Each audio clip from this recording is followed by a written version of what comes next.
আসসালামু আলাইকুম প্রিয় শিক্ষার্থী বন্ধুরা, ইডুসিটির পক্ষ থেকে সেমিস্টার রিভিউ এই ক্লাসে তোমাদেরকে স্বাগতম। তো এখন আমি তোমাদেরকে এই ষষ্ঠ সেমিস্টারের একটা রিভিউ দেখাবো। অর্থাৎ ষষ্ঠ সেমিস্টারে তোমরা যে পঞ্চম সেমিস্টারের সমস্ত পরীক্ষা শেষ করে ষষ্ঠ সেমিস্টারে উঠে কোন কোন সাবজেক্টগুলো পড়বা সেগুলো নিয়েই আমি এখন একটু তোমাদেরকে দেখাবো। তো এখানে যে সাবজেক্ট এবং মার্ক ডিস্ট্রিবিউশন আছে, যেহেতু তোমরা ষষ্ঠ পর্বে পড়ছো, আমি বিশ্বাস করি তোমরা অলরেডি এটা জানো, তারপরও আমি বলে দিই।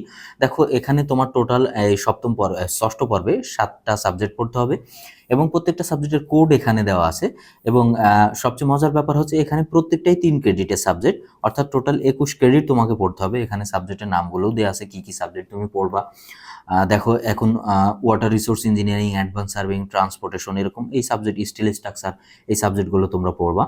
এরপর দেখো, সব সাবজেক্ট যেহেতু 3 ক্রেডিটের, অর্থাৎ 150 মার্কের পরীক্ষা, পার ক্রেডিটে 50 মার্ক থাকে, এটা তোমরা জানো। এবং প্রত্যেকটা সাবজেক্টেরই 60 মার্কের পরীক্ষা তোমাদের দিতে হবে। তো এখানে কিন্তু প্রত্যেকটা সাবজেক্টে সেম, অর্থাৎ কোনো সাবজেক্টের মার্ক বেশি কম নাই, সবগুলো 60 মার্কের রিটেন। অর্থাৎ কারিগরি বোর্ডে তোমরা এই 60 মার্কের পরীক্ষা দিবা সব সাবজেক্টেরই, এবং মিড টার্ম এবং আদার্স পরীক্ষা যে দিবা সেগুলো মিলিয়ে 40 এখানে আসে। তো এই সেমিস্টার থেকে টোটাল তোমার 1050 মার্ক তুমি কভার করতে পারবা 21টা ক্রেডিট থেকে। আচ্ছা, তাহলে চলো আমরা দেখি। প্রথমে আছে হচ্ছে ওয়াটার রিসোর্স ইঞ্জিনিয়ারিং। তো এটা 3 ক্রেডিটের একটা সাবজেক্ট, 150 মার্ক। তো আগেই তো আমি বলে দিয়েছি যে সব সাবজেক্টগুলো সেম, তাহলে এই সাবজেক্টটা আমি এটা দেখিয়ে দিই, বাকি সাবজেক্টগুলো যেহেতু সেম।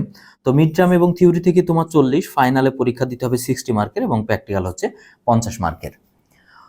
তো এই সাবজেক্ট থেকে তোমরা কি কি শিখতে পারবা? এই সাবজেক্ট থেকে দেখো, বাংলাদেশের পানি সম্পদ, অর্থাৎ ওয়াটার রিসোর্স ইন বাংলাদেশ, পানি সম্পদ এবং পানি সম্পদের গবেষণা, এগুলো নিয়ে এখানে আলোচনা করা হয়। খুব বিভিন্ন ধরনের সেচের তাৎপর্য, অর্থাৎ আমরা যে ফসল উৎপাদন করি তার সেচ দিলে কোন ফসলে কোন সময়ে কতটুকু সময় ধরে সেচ দিতে হবে, এই সমস্ত বিষয়াদি আর কি। ড্যাম, বাইক এবং ইরিগেশন ক্যানেল, অর্থাৎ সেচ দেওয়ার জন্য যে সেচ খাল তৈরি করা হয় সেটা, পলি জমা, ডাইভারসেশন, হেডওয়ার্ক, নিষ্কাশন, এই সমস্ত বিষয় নিয়ে কিন্তু ওয়াটার রিসোর্স ইঞ্জিনিয়ারিংয়ে আলোচনা করা হয়। তো ওয়াটার রিসোর্সের ইঞ্জিনিয়ারিং কিন্তু বড় একটা পার্ট হচ্ছে রিভার, অর্থাৎ নদ নদী নিয়ন্ত্রণ, অর্থাৎ নদীর প্রবাহকে কিভাবে আমরা কাজে লাগাতে পারি, বা বন্যা নিয়ন্ত্রণ এবং বাঁধ নিয়ন্ত্রণ করতে পারি। এবং সবশেষে দেখো, বাংলাদেশ উপকূলীয় এলাকার পানি সম্পদ, অর্থাৎ কোস্টাল এরিয়াতে যে ঘূর্ণিঝড়, জলোচ্ছ্বাস, এই যে এই ধরনের প্রাকৃতিক দুর্যোগ ঘটে, তাতে হচ্ছে পানি সম্পদ ক্ষতিগ্রস্ত হয়, এগুলো থেকে কিভাবে আমরা রেহাই পেতে পারি, বা এই পানি সম্পদ কিভাবে প্রপারলি ইউটিলাইজ করতে পারি, সেগুলোই কিন্তু এখানকার আলোচনার বিষয়। এরপর দেখো অ্যাডভান্স সার্ভিং। তো এই মার্ক ডিস্ট্রিবিউশন তো সব সাবজেক্টেরই যেহেতু এক, তোমরা অলরেডি জানো এটা, এই 40, 60 এবং প্র্যাকটিক্যাল 50, এগুলো সম্বন্ধে তোমরা জানো। এরপরে দেখো, এই অ্যাডভান্স সার্ভিং, অর্থাৎ সার্ভিং এর যে 4টা পার্ট আছে, সার্ভিং 1, 2, 3। 3 তো তোমরা অলরেডি পঞ্চম পর্বে পড়েছো।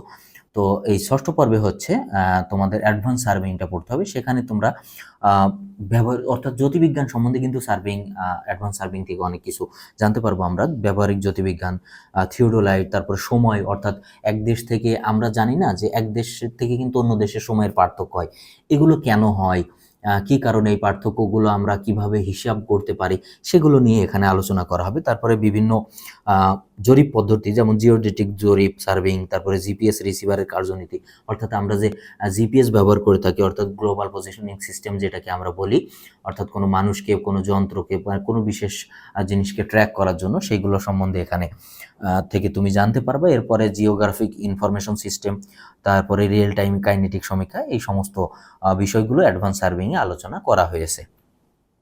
এরপর দেখো ট্রান্সপোর্টেশন ইঞ্জিনিয়ারিং। তো ট্রান্সপোর্টেশন ইঞ্জিনিয়ারিং কি? ট্রান্সপোর্ট, অর্থাৎ এক স্থান থেকে অন্য স্থানে যাওয়ার জন্য যে ইঞ্জিনিয়ারিং। তো ট্রান্সপোর্টেশন ইঞ্জিনিয়ারিং 1 এবং 2 আছে। ট্রান্সপোর্টেশন ইঞ্জিনিয়ারিং 1-এ তুমি আমাদের দেশের সড়ক ব্যবস্থা বা এগুলো সম্বন্ধে জানতে পারবা। এবং প্রথমেই দেখো, পরিবহনের প্রকারভেদ, অর্থাৎ কি পরিবহন দিয়ে আমরা চলাফেরা করি, জনপথ পরিকল্পনা, সড়কের অ্যালাইনমেন্ট, এখানে তুমি একেবারে সড়ক পথটা পুরোপুরি জানতে পারবা ট্রান্সপোর্টেশন ইঞ্জিনিয়ারিং 1 থেকে। এছাড়া সড়ক তৈরি করার জন্য যে বিষয়গুলো তোমার মাথায় রাখতে হবে, সেগুলোও কিন্তু এখান থেকে জানতে পারবা। যেমন দৃশ্যমান দূরত্ব ধারণা, অর্থাৎ একজন গাড়ি চালক কত দূর পর্যন্ত দেখতে পারে, কোথায় তার ব্রেক করতে হবে, এরকম নানান খুঁটিনাটি বিষয়। তারপর হচ্ছে পাহাড়ি সড়ক, সড়কের পানি নিষ্কাশন, অর্থাৎ পানি জমে থাকলে সড়ক ক্ষতিগ্রস্ত হয়, আমরা জানি, সেখান থেকে কিভাবে আমরা পানি নিষ্কাশন করতে পারি সেগুলো। ট্রাফিক নির্দেশনা, সড়ক ও জনপথের যন্ত্র, অর্থাৎ রেল এই জনপদগুলো নির্মাণ করতে আমরা কি ধরনের যন্ত্র ব্যবহার করতে থাকি, এছাড়া হাইওয়ে, ফ্লাইওভার, কালভার্ট, সড়ক, মহাসড়ক এবং সবশেষে বিমানবন্দর। বলা হয় সিভিল ইঞ্জিনিয়ারিং ডিজাইনের ভিতরে সবচেয়ে জটিল ডিজাইন হচ্ছে বিমানবন্দরের। তো এগুলো সম্বন্ধেই তুমি কিন্তু একটু বেসিক ধারণা পাবা। এরপরে আসে ডিজাইন অফ স্ট্রাকচার। তো এখানে মার্ক ডিস্ট্রিবিউশন দেওয়া আছে অন্যান্য সাবজেক্টের মতো, এটা নিয়ে আমি আর কথা বলছি না। তো ডিজাইন অফ স্ট্রাকচার 1 কিন্তু তুমি যে থার্ড সেমিস্টারে পড়ছিলে স্ট্রাকচারাল মেকানিক্স, তারপরে থিওরি অফ স্ট্রাকচার পঞ্চম পর্বে ছিল, এটা কিন্তু তারই একটা অ্যাডভান্স পার্ট। তো এখান থেকে তুমি বিভিন্ন ডিজাইন জানতে পারবা, যেমন কোন কোন স্থানে তোমার রডে কয়টা রড ব্যবহার করতে হবে, বিম কীরকমভাবে দিতে হবে, তার ডেপথ কীরকম হবে, এই সমস্ত বিষয়। অর্থাৎ একটা স্ট্রাকচারাল ডিজাইন সম্বন্ধে তোমার একটা বেসিক ধারণা কিন্তু তুমি এই সাবজেক্ট থেকে পাবা। দেখো টপিকগুলো যদি আমরা দেখি, আরসিসিতে ব্যবহৃত রেইনফোর্সিং স্টিল, আর তারপরে বিমের রূপান্তরিত সেকশনের ধারণা, আরসিসি ওয়েব রেইনফোর্সমেন্ট অর্থাৎ স্টিরাপ যে আমরা ব্যবহার করি সেগুলো, তারপর ডাব্লিউএসডি পদ্ধতিতে আরসিসি আয়তকার ফ্লেক্সার ফর্মুলা, ইউএসডি পদ্ধতিতে বিম ডিজাইন, তারপরে ক্যান্টিলিভার বিম ডিজাইন অর্থাৎ যে বিমের এক প্রান্ত আবদ্ধ অন্য প্রান্ত মুক্ত থাকে, তারপর টি বিম এবং আরসিসি টি বিম ডিজাইন, দরজা জানলার উপর কম্প্রেশন, আরসিসি লেন্টেন আরসিসি বিমের ডিজাইন সম্বন্ধে, বিভিন্ন বিম ডিজাইন সম্বন্ধে কিন্তু তোমরা এই ডিজাইন অফ স্ট্রাকচার 1 থেকে জানতে পারবা। এরপরে হচ্ছে স্টিল স্ট্রাকচার। তো আমরা সচরাচর 2 ধরনের স্ট্রাকচার ইউজ করি, কংক্রিট স্ট্রাকচার এবং স্টিল স্ট্রাকচার। তো এই স্টিল স্ট্রাকচারে এখানে কিন্তু কংক্রিট ব্যবহার করা হয় না। অনেক সময় তোমরা দেখো না, বিভিন্ন গোদাম ঘর, হাসপাতাল অর্থাৎ শর্ট টাইমে তৈরি করার জন্য ট্রাসের ব্যবহার করা হয়। যেমন স্টিলের ব্রিজ তোমরা অনেক দেখেছো যে তার উপর দিয়ে গাড়ি চলাচল করছে। তো এই স্ট্রাকচারগুলোকে বলা হয়েছে স্টিল স্ট্রাকচার। যেমন আমাদের বাংলাদেশে আছে হার্ডিংস ব্রিজ, এটা কিন্তু অনেক বড় স্টিল স্ট্রাকচারের উদাহরণ, যেটা ব্রিটিশরা করেছিল।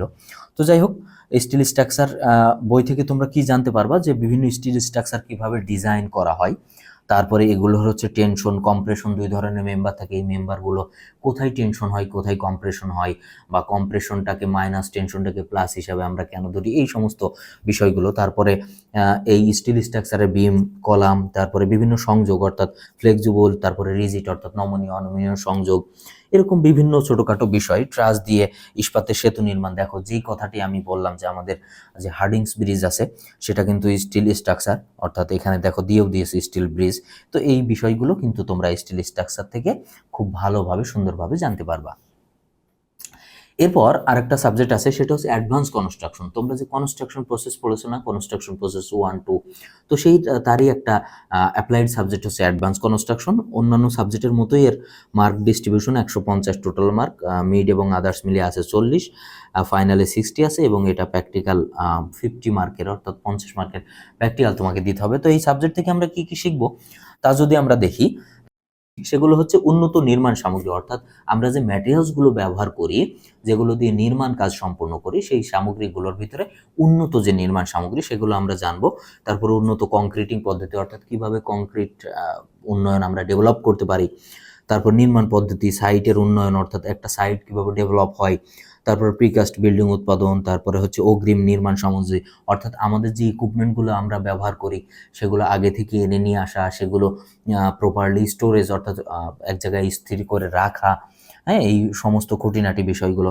তারপর পুনর্বাসন এবং শক্তিশালীকরণ কৌশল, 3D প্রিন্টিং, বিল্ডিংয়ের তথ্য মডেলিং, তারপরে ড্রোন এবং প্রিফেব্রিকেশন, এইগুলো সম্বন্ধে আমরা কিন্তু অ্যাডভান্স কনস্ট্রাকশন সাবজেক্ট থেকে জানতে পারবো। আচ্ছা, এখন দেখো আমরা এনভায়রনমেন্টাল স্টাডিজ সাবজেক্টটা নিয়ে একটু দেখবো। তো এই সাবজেক্টে অন্যান্য সাবজেক্টের মতো মার্ক ডিস্ট্রিবিউশন আছে 150 মার্কের, অর্থাৎ 3 ক্রেডিটের সাবজেক্ট।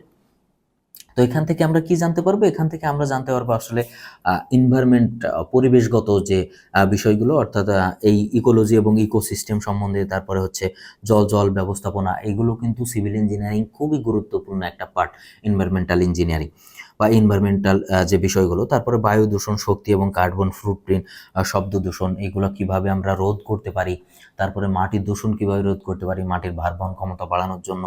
তারপর সলিড ওয়েস্ট ম্যানেজমেন্ট, অর্থাৎ কঠিন বজ্র ব্যবস্থাপনা, এটা নিয়ে কিন্তু তোমাদের বিএসসি ইঞ্জিনিয়ারিংয়ে একটা সাবজেক্টই পাবা, আলাদাভাবে একটা অধ্যায় পাবা। তারপর রাসায়নিক ব্যবস্থাপনা, তারপর পরিবেশের নিয়ন্ত্রক বিষয়সমূহ, এগুলো আমরা এনভায়রনমেন্টাল স্টাডিজ থেকে জানতে পারবো। তো এই ক্লাসটা এই পর্যন্তই। তোমাদেরকে সবাইকে ধন্যবাদ জানিয়ে আমি ক্লাস শেষ করছি। এই ক্লাসটা থেকে কিন্তু তোমরা পুরো একটা সেমিস্টারে কি পড়তে হবে, কত মার্ক, এটা সুন্দরভাবে জানতে পারলে।